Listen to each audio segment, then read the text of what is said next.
Aloha. Welcome to the Maui Pono Network candidate interviews that we're doing for the 2024 election. And with me today is Jocelyn Cruz. Jocelyn, welcome. Nice having you with us. Aloha, thank you so much for having me. And also interviewing will be Lucianne Dene, Ann Picathley, and Bruce Douglas. And I'm Paul Deloria. So again, we'll be asking a series of questions and going in depth in terms of many of the issues that we're facing as a community at this point in time. So Jocelyn, I'll ask the first question. It takes a lot of commitment to run for a county council seat. You're running for the Upcountry County Council seat. There'll be three of you running, so there will be a primary. Yes. But it takes a big commitment to go ahead and do that. What has motivated you to take this step and really get involved with politics and representing really Upcountry?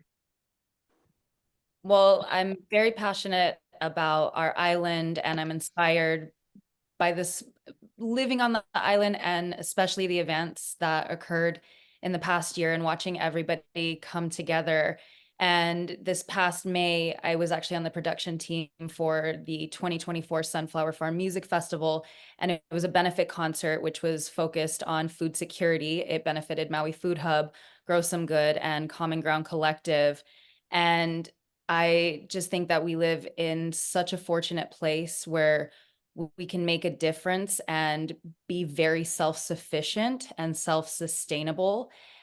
And we have an action plan already with the Maui Island plan that's been set in place for us. So as much as we can follow that, we can just make, I truly believe, great leaps and strides towards a better, more sustainable and self-sufficient future for our island and everyone who lives in Maui Nui. So you mentioned that food security is certainly one of those things. How are you involved with food security at this point in time? Well, I actually work on a farm right now, and I'm so fortunate to know a lot of farmers and to be able to volunteer on certain farms, to also be taught by regenerative farming models. One of my really good friends, Adam, is a regenerative farmer and also a consultant for agroforestry. So I've been learning a lot about that this past year and what we could do with those models to feed our island and everyone on it, as long as we allocate our resources, which we're very rich in. If we allocate our resources in the correct directions, then we would be able to definitely feed everyone on our island, and good, healthy food, which is really important. It's not just about feeding people food, it's feeding people nutritious and nutrient dense foods. Great. Thank you. Lucianne, that's a good segue Good, to you. a good opening. Thank you, Paul, and welcome, and thank you for running, Jocelyn. It's, as Paul said, it's a big step to put your name out there and commit your time to this. Now, as an upcountry resident and someone running for the upcountry seat, uh, have you had a chance to reach out to folks at recent meetings about what the chief concerns are about people living in the upcountry districts? I haven't had an opportunity to meet with people just yet, but I've had some experiences with the water upcountry myself, especially after the fires. I think it's important for everyone to remember that it was very much the Maui wildfires, and upcountry was affected Very a much. by the fires, and the quality of the water got contaminated for a while, and it was really the community that came together very strongly to provide water for each other. And another reason I really started running, I've been encouraged by amazing mentors and I'm learning from incredible people, but one of the things that really got me involved was learning about the proposal of having the venture capital company from Chicago drill water up country, get a 30-year contract, and also be able to build houses up country. that there's people in place right now in our government that would be willing to do that and think that that would be the best solution for our people just doesn't make sense to me. And I feel, I personally just felt like that was dangerous, to let more people who don't live on island and who don't know about our island or what we need or what we already have. They don't understand our resources like we do. I just think it's really important that all of us everywhere, all over the world, get more involved in our local and state governments, because that's where we're really going to make a difference. Thank you. I think that you've hit a couple of nails on the head. Certainly, people are concerned about an adequate and safe supply of water upcountry, among other things. But it is on a lot of people's minds because you have a lot of farmers and ranchers up there. Yes. I have friends who were very much affected by it. And some of my favorite farms right near Maui Bees, where I used to always get my dragon fruit, their farm burned down. Yeah. Thank you. So let's see. Are we moving over? Bruce will be next. Bruce? All right. So part of being a legislator is not just, sitting there and saying yes on laws, but the ones that you actually champion, that you actually, go through the research or write it, put it forward, see it through the end. If you had 3 bills that you'd like to see happen in your first year in office, what would those be, and what would you do? What bills would you champion? Bruce is coming with the tough questions. Well, I'm still very much learning about the bills, if I'm being completely honest. And I'm studying the Maui Island Plan, and I'm being mentored right now by very environmentally conscious people. We do very much need to figure out long-term housing for the people of our island, particularly on the west side, but also upcountry. Some people are still very much affected. Working to get farmers more resources that they need. I also, right now, I'm in the midst of registering our farm and getting our farm registered, which is out in Huelo. And some of the hoops that we've kind of had to jump through just to start selling for, or just to start being able to produce more food. I think we need to push more legislation in favor of regenerative farming. That to me is so important. A third bill, let's see, housing, gosh, our water allocation, farming, those are the main issues that I'm really studying right now. I definitely have a lot more learning to do, but I feel very confident with the people that I'm consulting with, and people who have consulted on the Maui Island Plan, like Dick Mayer. He understands economics and geography. So learning from people like that and understanding what are the most pressing issues, and what we can do. Also, what are we going to do about the tourism industry and shifting out of that model? Because that's something already in the past year has been very much affected by the fires. And we're at a point right now where I think we can start shifting into a more agro-tourism based model. So there's so much to change. So to pick 3 bills, I would focus on housing, water, and farming would be where I would start. Fantastic. Thank you very much. And with that, I'm going to pass you. it to the next. Anne, you're next.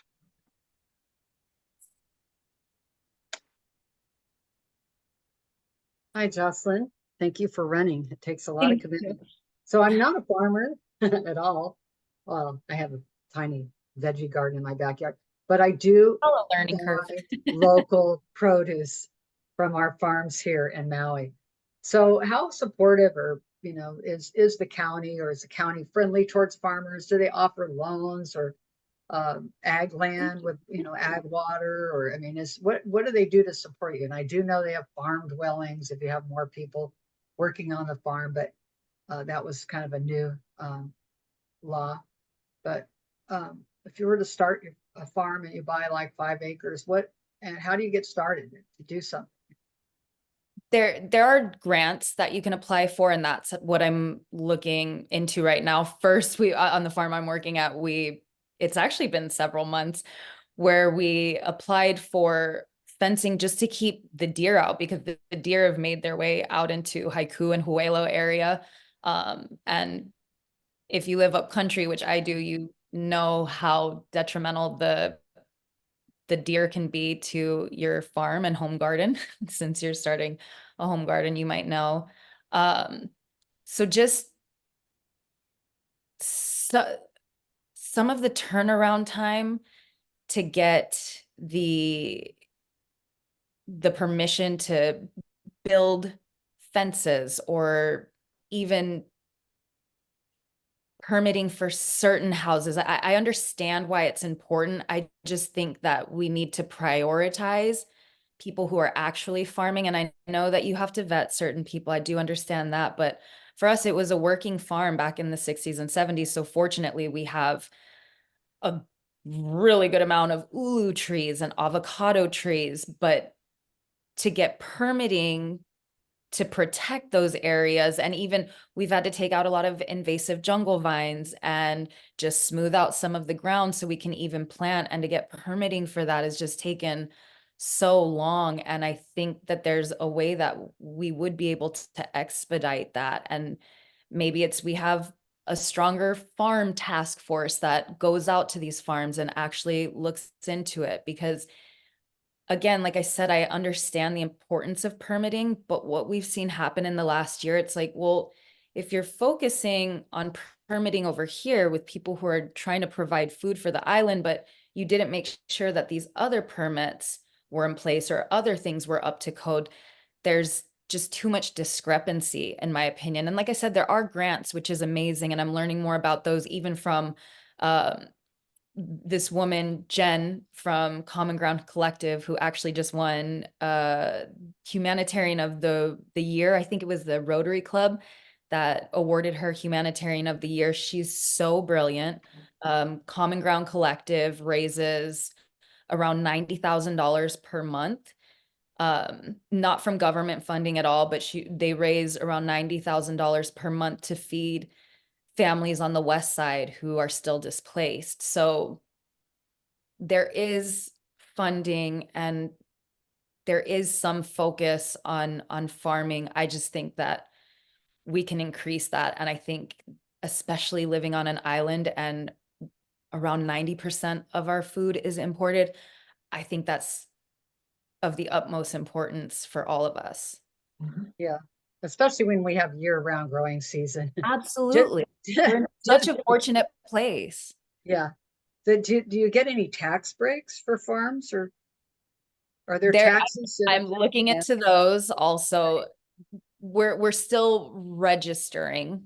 So before we register for everything, I'm just seeking all the options of what's available and the best way to do it. So there's some that I've looked at, but and Maui does offer, there is quite a bit of ag land, and they are giving certain breaks if you plant on that land. We just want to make sure that we're doing it very consciously and with the best interest of everybody in mind. So it's just taking a little bit of time, which I didn't expect. Applying for some of these permits, I didn't expect it to take this long. Yeah. Yeah, I think it's outlined in the Maui Island Plan that acknowledges the need to be more food independent. Absolutely. Although a lot of people say, I can't buy the farmers' goods because they're more local farmers' goods because they're more expensive. I don't care. And fortunately, Maui Food Hub, they do accept SNAP and EBT now, so that they can pay farmers fair prices. Same with Common Ground Collective. These are just some of the nonprofits that I know and work with.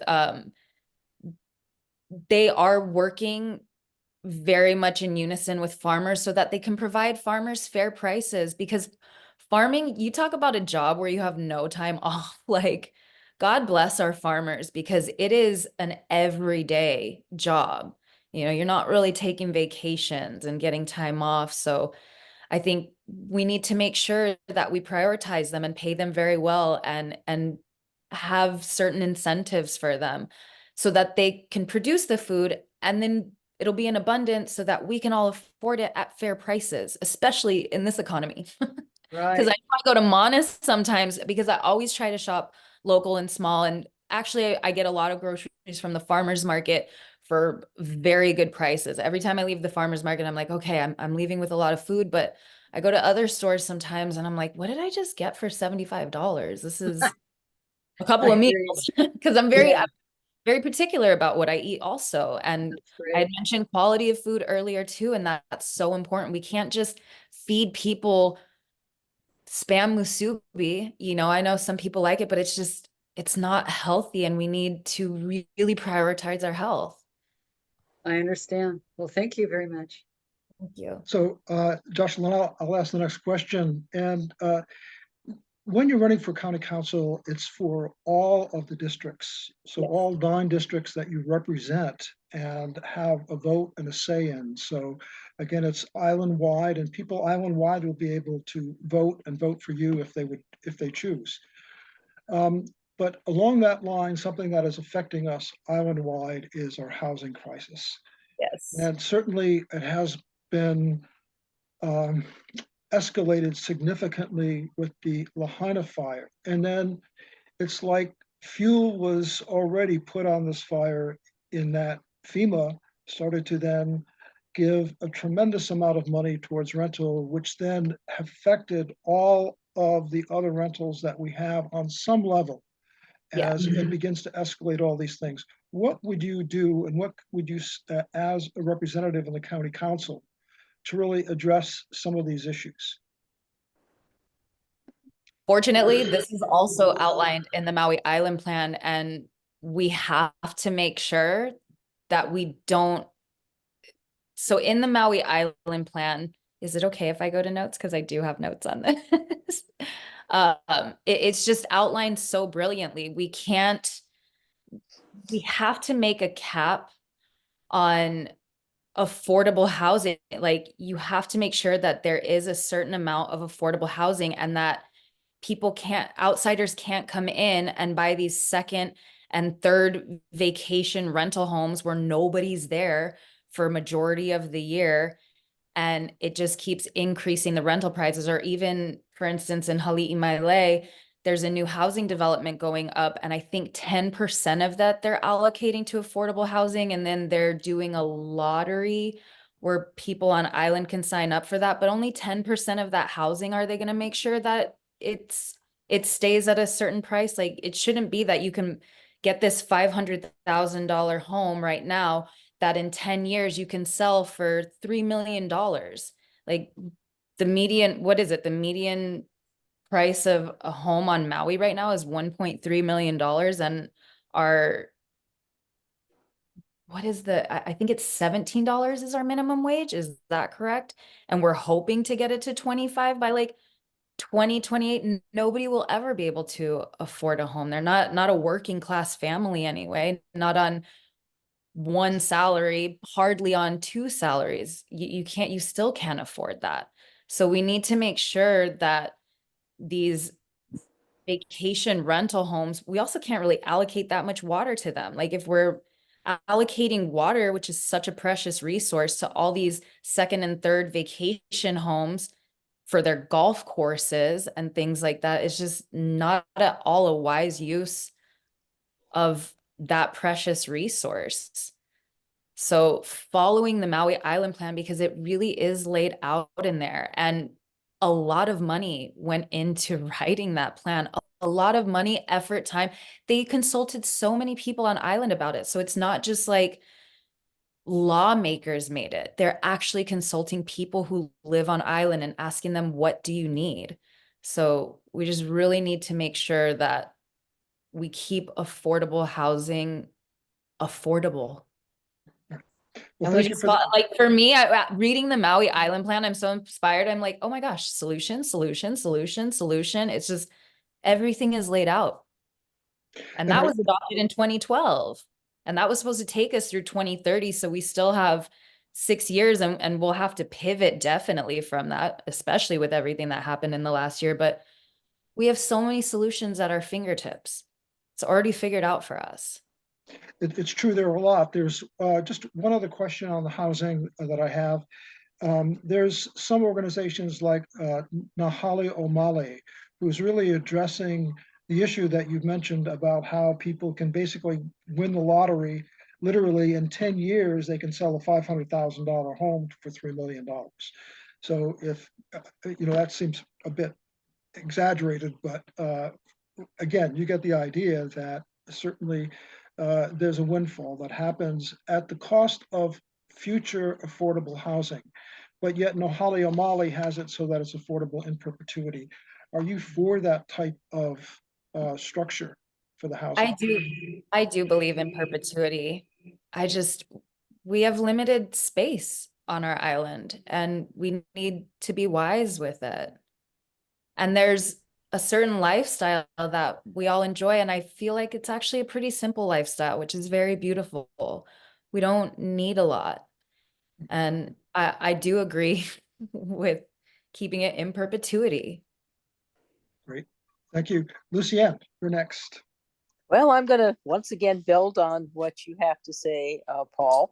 Thank you for your kind words, Jocelyn, about the Maui Island Plan. I too served on that General Plan Advisory Committee with Vic for 3 years, and we put a lot of thought into it. And You really did. There's a lot of good solutions there. There's a lot of wiggle room to bring in new ideas too, because they're more on the broad range of, figure out how these values could be put into our decision making. It's very values based. I am personally concerned about, and I know many people are, how we deal with folks who have become homeless. We seem to have various, agencies and systems that are supposed to provide a safety net. But what I hear again and again from folks that are down on the ground is that to get people off the streets into a safe situation that has dignity to it can be very, very difficult. So I know it's not a big issue for those of you, upcountry. There's not a lot of places upcountry where homeless individuals are hanging out. Probably a few people do live in gulches and so forth. But a few in Makawao I've seen. Yeah, but it really is a situation where it's not a one size fits all. It's not like, oh, every homeless person is crazy. Some of the more visible ones do probably have mental health issues, but we have working people that are homeless simply because they can't afford a rental payment. We have agencies that are supposed to help them, but it doesn't seem the two connect. Would you see yourself as a more hands-on type of council person where you or your staff would try to just get out on the street and find out what's going on and work on solutions based on like a very personal approach rather than just getting a report from this agency or that agency about, what they think can be done? Prioritizing safety. Yes, I think it's important to be very hands-on, because just getting reports, you don't always understand the situation. And so certain ones that you're talking about, I mean, some it's very clear that there's mental issues, and some it's not at all. So you have to really talk to those people so that you can understand their situation, how they got there, so you can even start to figure out how to solve it. So I think it's very important. In most things, it's important to be hands-on. I mean, right now, working on a farm, I'm a project manager, but I've done farming, I've done weeding. I think, in the Army, they say every man's a rifleman. So it's like, you have to get in there and be very hands-on. I think that's important in any job that you do. Well, I just mentioned this because, I have friends who were teachers, who were employed, and for whatever reason that employment ends, there's downsizing, there's this or that. And then they were just one step away from homelessness and living in their cars. Now, why on Maui should this happen? And it doesn't seem like there doesn't seem like we have a safe place for people to go in the interim with their cars. This has been discussed again and again. How do you think, as a council person, because the ability of a council person is to bring light to different issues and make laws to address them. But even if you can't make laws to address them, even if it's, maybe the mayor needs to agree and everything, you can certainly educate about issues. So how would you see yourself on this particular issue, advancing us from just, polite rhetoric of this agency is supposed to do this and this agency has got money, so they'll probably take care of that, to actually where we see more people getting served and not being in these difficult situations? James Forrest was actually telling me about the idea of people living in their cars and having safe parking zones for them. And I believe he said that it had happened before in the past. And that seems like, I mean, it's heartbreaking that that is a solution. And I know it would just be a kind Interim. of interim solution. But I think I mean, that's very doable. I think that we do have plenty of space for that. And if that is, like you said, the interim solution, and it very much needs to be just that, going back to the housing crisis, like we need to make sure that there is plenty of affordable housing for people. But even learning from people like James Forrest and the solutions that we have there, it's like, okay, since you're familiar about this, teach me about it so that I have a better understanding and I can back you up if this is what you think the best solution is. And that's why I'm so grateful for the Maui Pono Network, because it's like, none of us have to do this alone. We all work together. And I very much believe in our state constitution and our federal constitution, that this is a government of the people, by the people, for the people. So we all need to work together. And there are so many people who are much smarter than I am that I can learn from. So these people who understand the solutions, again, like James Forrest, he can help teach me about this, and then we can all come up with a solution together, because we do have to work with these agencies. And maybe it is that the mayor discusses it with them also. But going back to your point about being hands-on, we need to talk to these agencies. We need to see what's the best solution for everybody and hear out everybody's different ideas. And again, like you said, like you mentioned in the Maui Island plan, there's wiggle room, because we do need to stay flexible. Times change, things change. So we can take these really great ideas and concepts and then mold them to the situation that's actually at hand right now. Yeah, thank you. Okay, Great. Bruce, all yours. Yes. Would you characterize, Jocelyn, the difference between you and the current standing member, Yukile, for Upcountry? How would you characterize the differences between you and her, and how would you be offering an alternative to what she has been doing? I only know a little bit about some of the things that she's voted on, and I brought them up earlier, particularly basically selling our land to a venture capital company from Chicago. And things like that. I'm not going to sell out to offshore people. It's all of our people, and people in general need to come before profit.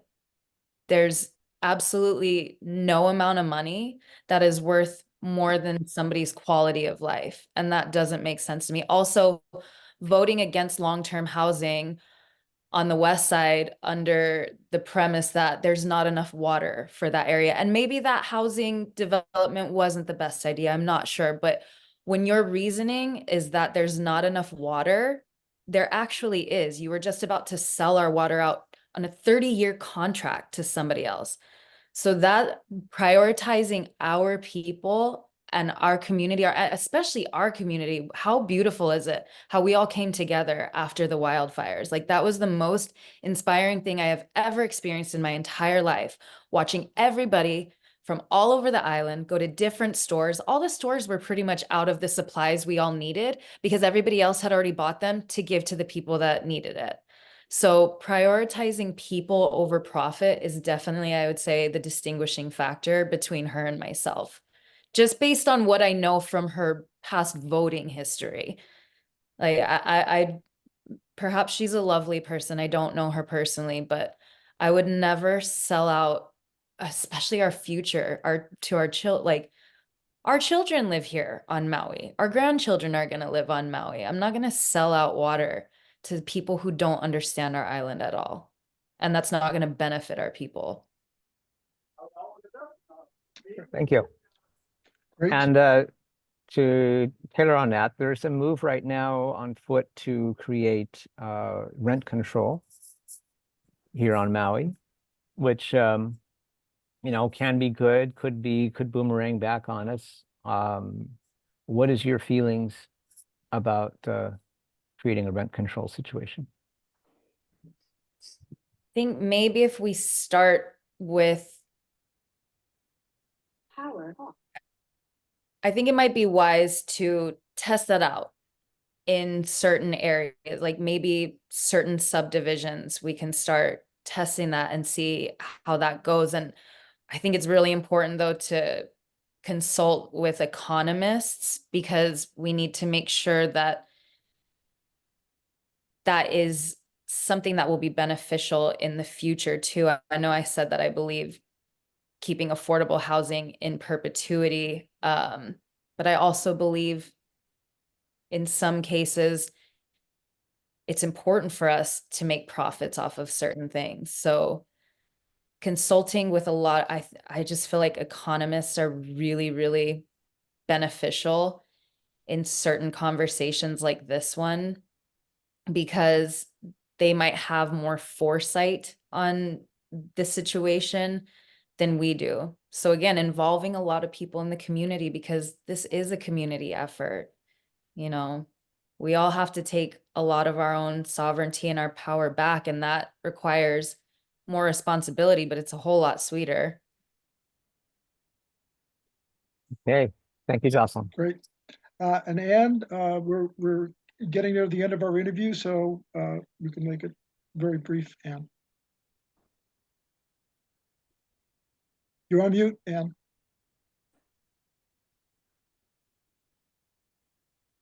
Thanks.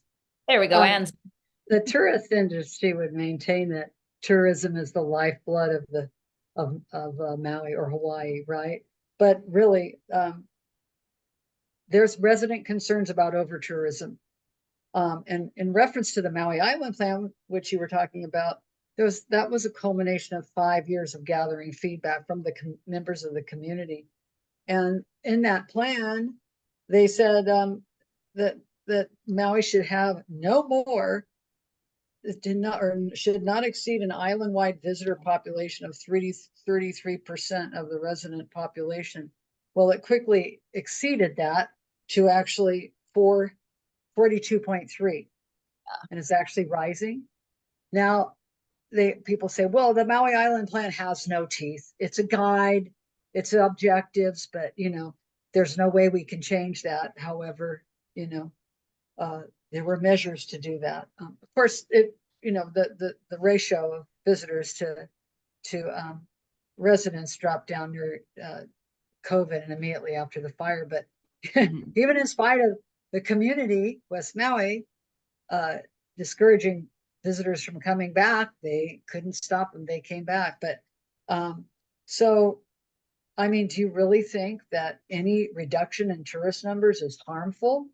I mean, the community in the Maui Island Plan embraced the idea of reducing the number of tourists for many reasons, environmentally, socially, culturally. You can't think of more right now. Anyway, what do you think about that? Over tourism? Do we have a state of over tourism?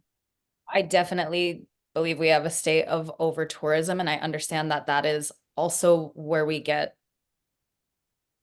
quite a bit of funding for the state, and then the state gives the county, like it used to be a 4% tax, now it's 4.5, so we get that 0.5. But also in the Maui Island plan, it talks about niche tourism, and it's not going to happen overnight that we just get rid of the tourist industry, but we felt the effects of what happened during COVID after the fires. We were so heavily reliant on this source of income for our economy. And it's like, oh, if that's not there, there's a lot of problems. And so now I think we have a really good opportunity to start shifting into a more niche-based tourist economy. And I think we should focus on agritourism, where people can visit farms, and there's already places that you can do that now on island. But shifting to more of an agritourism based model, and then incorporating new sources of revenue for our island. For instance, the entertainment industry. I work on a farm. The owner of that farm is in the entertainment industry. We did the Sunflower Farm Music Festival. His wife is a really big producer, so I've gotten to meet Tracy Bennett, who for a long time was the film commissioner for Maui. And I think the entertainment industry is actually a really viable source of income that we could start stepping into. It's already got a big presence on Oahu, and there's certain tax breaks that filming in our state has for production companies. And what we could do is require the production companies to hire local people. And working on a production, there's a lot of people who would be hired for that. You know, you have teamsters who are the drivers, you have catering, you have all the PAs, you have the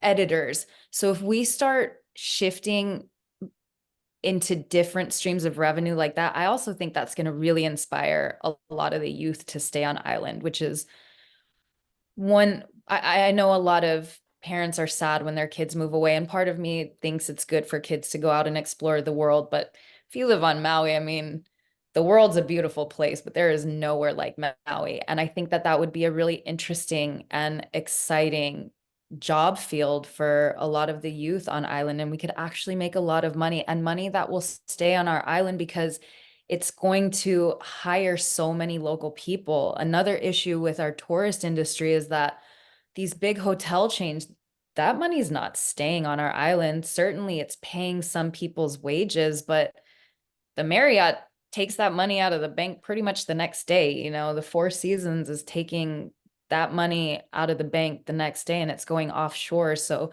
we need to bring new streams of revenue into our island and then focus on more circular economies. So maybe for these productions, you're hiring all local farmers for the catering so that everybody there is based, or you're starting to base it more on a circular economy while also bringing in a new stream of revenue. But we do really, really, really have to get away from the tourist industry being our predominant source of income, because it's not benefited the islands for a very long time, if ever. Yeah. Okay. Well, thank you. Good. We have an opportunity for one more question. So is Lucianne, Bruce, and do you have one more question that you'd like to ask? I do. You do? Okay, Lucianne, you take it. I always have another question. Well, I'm thinking of Upcountry again and its particular situation, and I'm sure that during all this discussion about the potential wells that were going to be drilled on private land, but the water sold to the county, it was held up as a solution for the Upcountry water meter list. And I'm wondering, as a person involved with farming, out in Hoelo where you farm, there is no Upcountry water meter list because there's no county services for water. So we're on our own. But all of our friends in Haiku, Makawao, Pukalani, Hali'imaile, Kula, Olinda are waiting on this list. So my question is, do you know people who are affected by the Upcountry water list? And just languishing because there's no clear direction sometimes on what it's going to cost to get a permit, and they're very far down the line. And do you think that the whole concept needs to be revisited and reprioritized and try to understand who needs how much water and how we can get those amounts of water to at least the small users? Oh, I absolutely believe it needs to be reprioritized. I know a few people personally. I've heard of a lot of people, but I know a few people personally that their wait list, one is 8 years and the other's 20.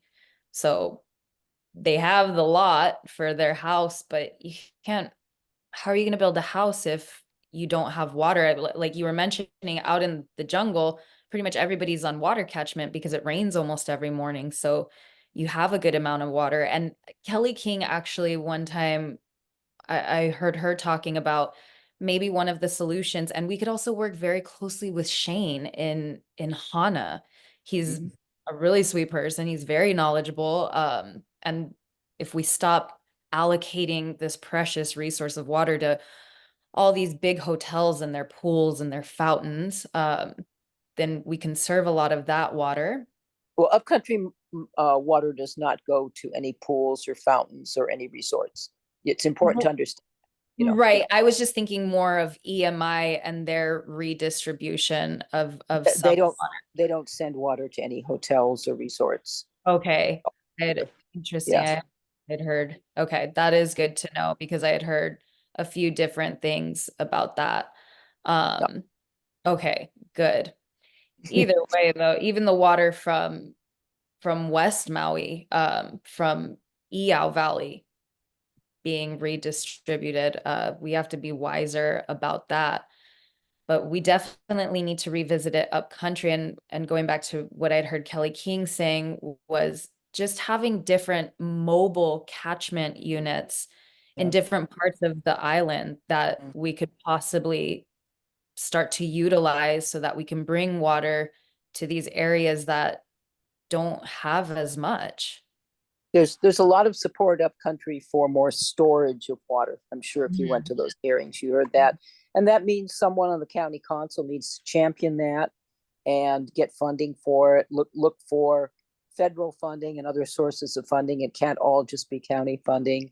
So yeah, it just well, it'd be nice to have people on the council who are looking outside the box and not just looking at the corporate model. So right. Because it's clearly not working. well, thank you. Thank you. Jocelyn, thank you for this interview, and it's wonderful to have an opportunity to get to know you a little bit better, and certainly our viewers may feel the same way. And just a reminder to all of those who are voting that you can vote for all 99 county council members for all the districts, so that you're not restricted to just the district that you live in. So again, Jocelyn will be part of the primary races that'll be happening. So you'll see her picture and her name on the ballot. That'll be for the primary. Again, that'll be for Upcountry County Council. And please stay tuned to the interviews that we'll be doing with more interviews so that you can become an informed voter, and make sure you register to vote. If you know of people who haven't, please encourage them to get involved, participate, because it's through being informed voters that we can really make a difference. Mahalo. Aloha. Thank you so much.